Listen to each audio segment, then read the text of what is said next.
Hello Team FD and welcome back to Winners and Losers. This is very much a bonus episode. Joseph and I just shot a video on Sander Berge, Weston McKennie, et al. And as soon as we came out of the studio, David Ornstein dropped the bomb that Joao Cancelo was on his way to Bavaria. And we were like, God's sake! So we've jumped back in the studio and we're reacting to that in a very raw fashion. So it looks like he's going to Bayern Munich, Joseph, on loan with an option to buy of 70 million euros.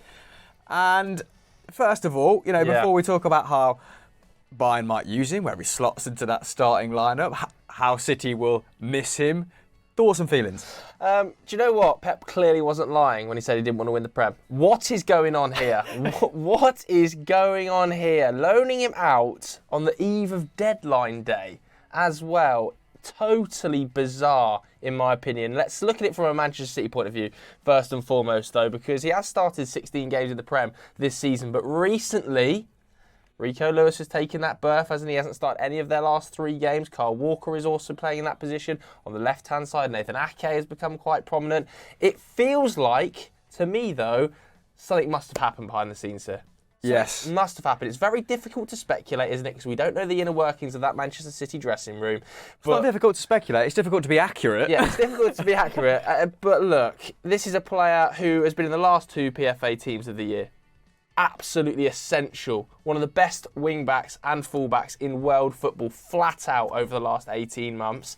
And he's left on loan on the eve of deadline day. For me, something must have happened behind the scenes. Yeah. There must have been some sort of fallout. And I think this makes the sale of Alexander Zinchenko even worse.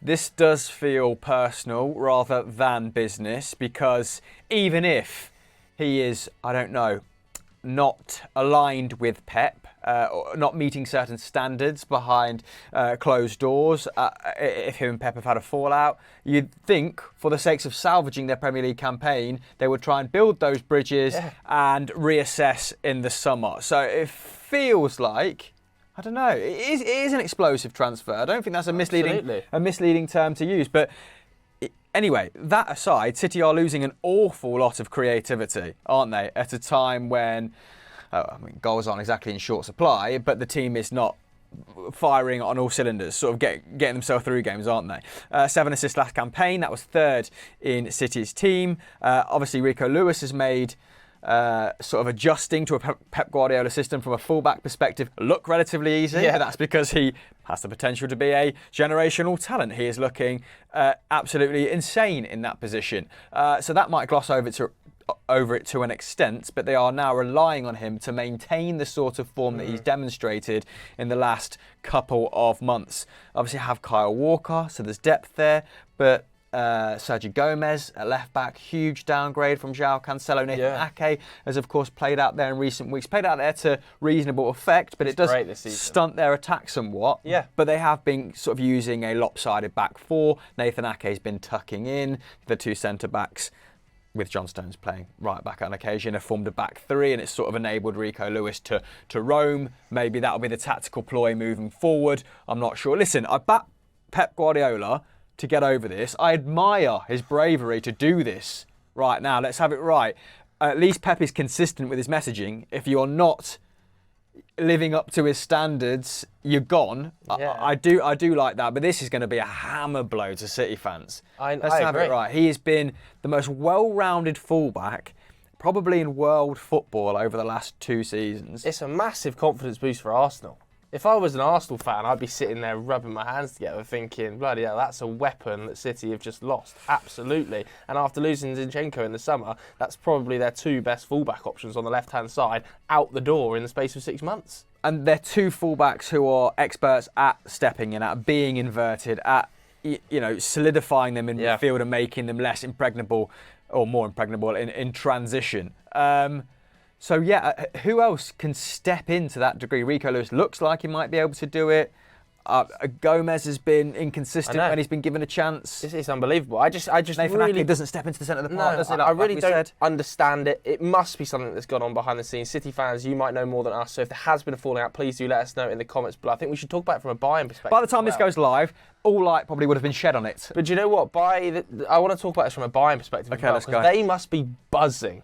He's not cup tied. He is available for the Champions League. He would only be cup tied for the Super Cup, meaning that he can come in and have an immediate impact against PSG next week. And let's have it right, that is a huge tie for Bayern Munich. They have massively missed Mazraoui's ability to drop into that midfield and play a little bit tighter when Pavard's there. Looks like Pavard might be off in the summer. Mazraoui's obviously I think that's pretty nailed on. Pavard has been pretty bullish with some of the things he's said in the press, right? So we're now, if you're a Bayern fan, you're looking at this thinking, bloody hell, 6 months of serious Champions League push. This writes off the Bundesliga. We may as well forget about that immediately.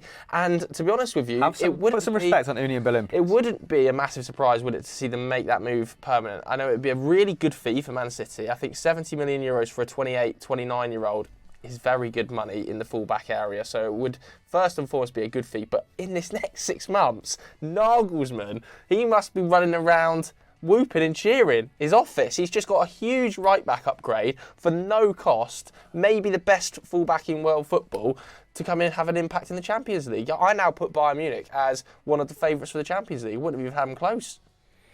No, I'm just thinking of other players that have the tactical versatility of Joao Cancelo, and it is a very, very short list.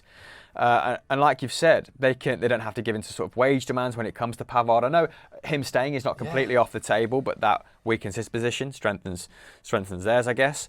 Wow.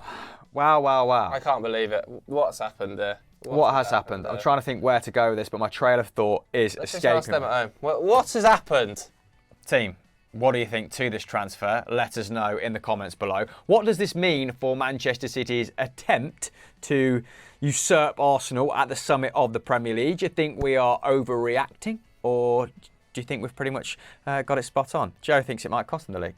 I mean, I said on last week's show I think Arsenal are going to go on to win it anyway, but I just think that if you're Arsenal, you're absolutely buzzing. It's just such a weapon taken out of their armour, and you already took Zinchenko and you took Jesus. Just slowly, they're getting picked apart. Okay. What's happening? Well, who knows? Maybe Manchester City are preparing an absolute worldy deal for someone totally unexpected. Very quickly, is there anyone you think they could go in for in the dying embers of the window? No. Don't be afraid of the bus here. It's too late. It's too late in the window. We've got less than 48 hours until the window slams shut. I cannot believe... It's like 36 hours the window's going to be closed. There's no way City are now thinking, OK, let's hit the market. They must be happy with what they've got in the left-back slot with Xhaka and Sergio Gomez. They must be happy with what they've got in the right-back slot, Rico Lewis and Walker, because there's no way they're bringing a left-back in the quality of Cancelo I'm going to say in 36 hours. I don't think this derails their title bid. No, it doesn't. It doesn't totally derail it, but it definitely hampers it. I think Rico Lewis is going to go from strength to strength, will benefit from the minutes, and people... I think this might be a deal that matures quite well. I'm going to put it out there. I've just had a bit of a U-turn, sat in this chair for the last 7, 8 minutes. Massive U-turn. Big Uwe. But like I said, what do you lot think? Let us know in the comments below. And please stay tuned for the delayed losers clip discussing Pedro Porro for the most part, which now seems... Coming. Him and Caicedo are coming. Promise. Yeah, now seems pretty, I don't know, not that interesting. But no, please do stay tuned for it. And like and subscribe, and we'll catch you next time. Goodbye.